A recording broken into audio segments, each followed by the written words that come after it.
Stop for a moment and consider the most ordinary thing you do: walking. This simple, effortless act, this balance that requires no thought, is the silent, million-year revolution that defines your species.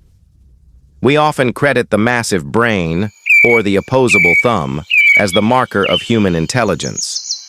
But long before we sculpted the first sophisticated tool, long before the earliest flicker of complex thought, a more profound transformation occurred. It was the moment one ancestor stood up and said goodbye to the trees. 7 million years ago, as the climate cooled, the lush world of our primate ancestors fragmented. The easy life of the forest canopy was replaced by the deadly open savanna. To survive this new world, they could no longer move like an ape. They needed a new physics. They needed to move bipedally. But who was the first?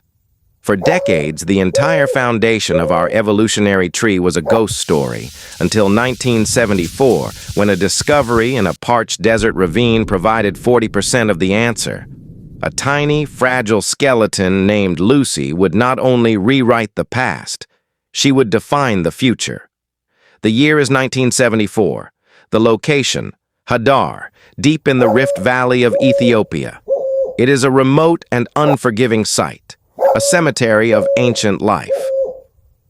On November 24th, against overwhelming odds, a team led by Donald Johansen unearthed a few fragments: an elbow joint, pieces of a skull, a section of pelvis. This was not a complete skeleton. It was not even a skull cap that could reveal brain size. It was a partial puzzle belonging to a female hominin, barely 3.5 feet tall, who walked the earth 3.2 million years ago. She was designated AL288-1, but the team knew her simply as Lucy. Her species, Australopithecus afarensis, had a brain only 1/3 the size of a modern human's. Based on the logic of the time, she should have been a knuckle walker, a side branch destined for extinction. But Lucy held a secret in her hip bones, a secret that transcended brain size and tool use. The question wasn't what she was thinking. The question was, how did she stand? To fully appreciate Lucy's impact, we must look at the mechanics of the upright stance. It requires a complete re-engineering of the hip, back, and leg. In primates, the long, narrow pelvis serves as an anchor for powerful back and leg muscles, optimized for climbing and speed. In Lucy, the pelvis is radically different. Her hip bones are short and broad, flared into a deep, supportive bowl. This shift allowed her gluteal muscles, the muscles we use for stability, to shift their function.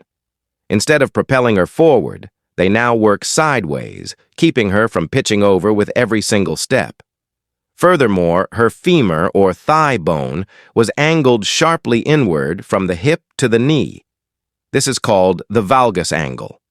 This crucial angle ensured her feet were placed almost directly beneath her center of gravity, like two pillars supporting a perfectly balanced structure.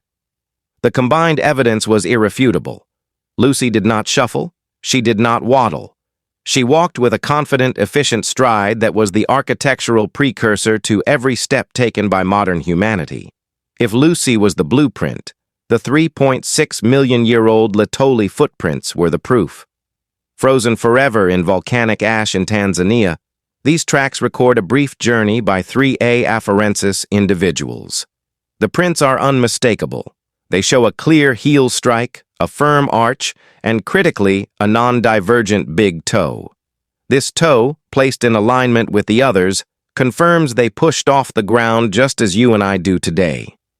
It is a moment of deep time, brought into sharp.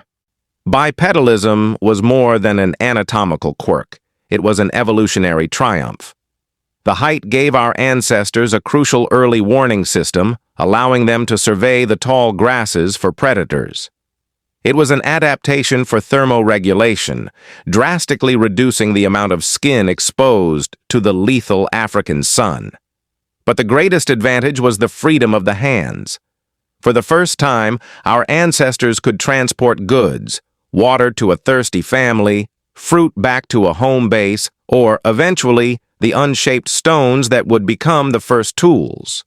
The ability to carry provided the evolutionary buffer needed for complex social structures to emerge. Lucy's small functional body was a vessel for future intelligence. The shift to bipedalism relieved the hands of locomotion, ultimately liberating the brain to focus on complex tasks. It set the stage for Homo habilis, the toolmaker, and Homo erectus, the global wanderer.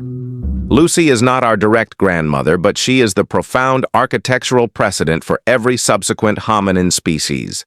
She fundamentally proved that our most distinguishing trait, our stride, evolved first. 3.2 million years ago, a tiny ancestor took a single step that ensured the survival of her entire lineage. She is the undeniable foundation of the Hominid Chronicles. Subscribe to continue the journey. Next time on Hominid Chronicles, we explore the first great exodus, the epic story of Homo erectus, the pioneer who walked out of Africa and conquered the world.